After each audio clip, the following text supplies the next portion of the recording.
అందరికీ నమస్కారం అండి. నా పేరు పాత్రుని వెంకటరమణ. మాది విజయనగరం జిల్లా రాజాం మండలం పొగిరి గ్రామం. నాకు వ్యవసాయంలో 8 సంవత్సరాల అనుభవం ఉంది. ప్రకృతి వ్యవసాయంలో 4 సంవత్సరాల నుంచి సాగు చేస్తున్నాను. అలాగే నాకుండే ఈ 50 సెంట్లు విస్తీర్ణంలో పలు పంటల విధానం ద్వారా 365 రోజులు సాగు చేయడం జరుగుతుంది. ఆకుకూరలు, కూరగాయలు, తీగజాతి, దుంపజాతి, అలాగే ఎర్ర పంటలు, సరిహద్దు పంటలు కూడా నేను సాగు చేస్తున్నాను.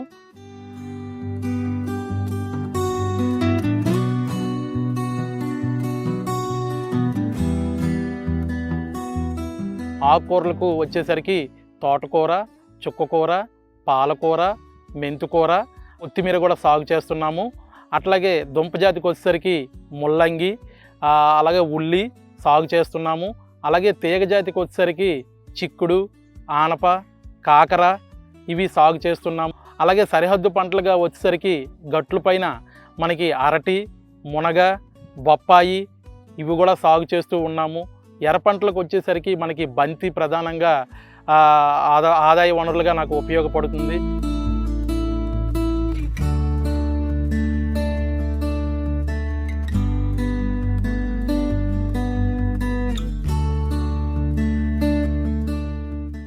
అలాగే ఈ నేలను తయారు చేసుకోవడానికి మొదటగా నేను ఘనజీవామృతాన్ని మా గ్రామంలో ఉన్నటువంటి బీఆర్సీ సెంటర్ నుంచి తీసుకురావడం జరిగింది.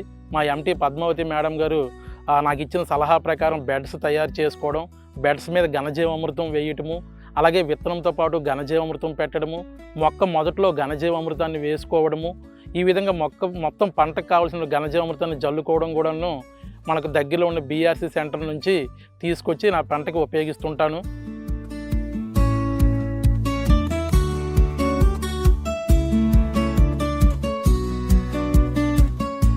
అదేవిధంగా ఈ ద్రవజీవామృతం తయారు చేసే విధానం మా ప్రకృతి వ్యవసాయ సిబ్బంది వచ్చి నాకు చెప్పారు, నేను నేర్చుకున్నాను కూడాను. ఈ తయారైన ద్రవజీవామృతం బాగా కలుపుకొని దాన్ని ఏం చేస్తానంటే, మొదటగా నేను వ్యవసాయానికి నీరు కొడుతున్నప్పుడు మొక్కలకు పారిస్తూ ఉంటాను.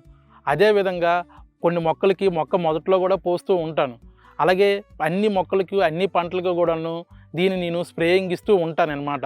ఈ విధంగా స్ప్రేయింగ్ ఇవ్వడం వల్ల మొక్కలు ఏపుగా పెరిగి చీడపీడల నుండి రక్షించడమే కాకుండా మొక్కకు కావాల్సినటువంటి పోషకాలు దొరుకుతాయి. నేలలో ఉన్నటువంటి సూక్ష్మజీవులు నిద్రావస్థలో ఉన్నవి మేల్కొల్పబడతాయి.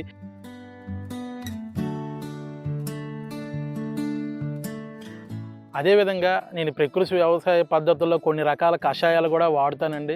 ముఖ్యంగా ఈ గ్రోత్ ప్రమోటర్స్ అంటాం కదండి, అది మనకి వచ్చేసరికి మేనామృతం కానీ, పుల్లట మజ్జిగ కానీ, పంచగవి కానీ, జిల్లేడు ద్రావణము, నీమాస్త్రం కూడా వాడుతానండి. ఇవి ఏంటంటే మొక్కలు ఏపుగా పెరగడానికి, మొక్కలు చీడపీడల నుండి రక్షించబడడానికి, అలాగే పూత పింజ దిశలో కాయలు సమృద్ధిగా ఏపుగా పెరగడానికి ఈ గ్రోత్ ప్రమోటర్స్ అనేవి నాకు చాలా ఉపయోగపడతాయి.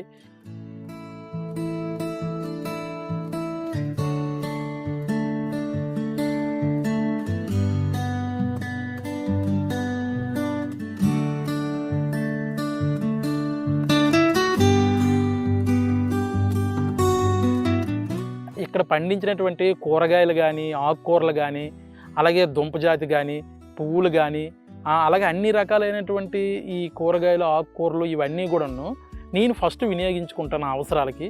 తర్వాత గ్రామంలో కూడా నా దగ్గరికి వచ్చే రైతులు తీసుకుంటూ వెళ్ళిపోతారు. అలాగే పక్క గ్రామాలకు కూడాను మా కుటుంబ సభ్యులు, మా అమ్మ కానీ, మా అన్నయ్య, మా వదిన వీళ్ళు కూడాను పక్క గ్రామాలకు వెళ్ళి అమ్ముతుంటారు. ఈ విధంగా బయట మార్కెట్‌తో పోలిస్తే దీని మీద ఒక 5-10 రూపాయలు ఎగస్ట్రా యేసుకొని కొంటారు మా దగ్గర. మాకు పెట్టుబడితో తగ్గింది కూడా, ఆదాయం బాగా పెరిగింది.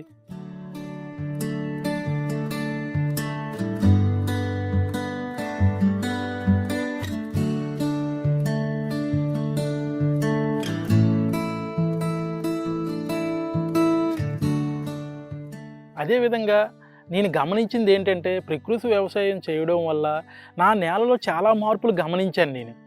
ఏంటంటే, నేను పొలాలకు వెళ్తున్నప్పుడు చేతిలో మట్టి తీసుకోవడం, అది చాలా మృదువుగా మారడము, అలాగే అన్ని రకాలైనటువంటి సూక్ష్మజీవులు, వానపాములు నా నేలలో చూసి నేను అది పట్టుకోవడం జరిగింది. అలాగే అన్ని రకాల పంటలు వేయడం వల్ల ఆ నేలకి ఎలా అంటే మెత్తగా పాదానికి తగలడము, దుంప జాతి కానీ, ఆకుకూరలు కానీ వేపుగా పెరగడము, అలాగే దుంపలు కానీ తీస్తున్నట్లయితే అది చాలా మెత్తగా రావడము, ఈ విధంగా నేలలో వచ్చిన మార్పులు నేను చాలా గమనించాను. ఈ విధంగా ప్రకృతి వ్యవసాయం చేయడం వల్ల నేల ఆరోగ్యం చాలా బాగుపడింది. ప్రతిరోజు కూడా పంట తీసుకుంటాను. ఈరోజైతే ముఖ్యంగా నేను దుంప జాతి అయితే ముల్లంగి తీసుకున్నాను, అలాగే తోటకూర తీసుకున్నాను, గోంగూర తీసుకున్నాను, చుక్కూర తీసుకున్నాను, పాలకూర తీసుకుంటున్నాను, అలాగే మెంతికూర తీసుకుంటున్నాను. ఈ విధంగా చేతికొచ్చిన పంటను నేను తీసుకొని సాయంత్రానికి ఇవన్నీ కూడా కట్టలుగట్ట కట్టుకొని రేపు మార్కెట్కి తీసుకుని వెళ్తాను.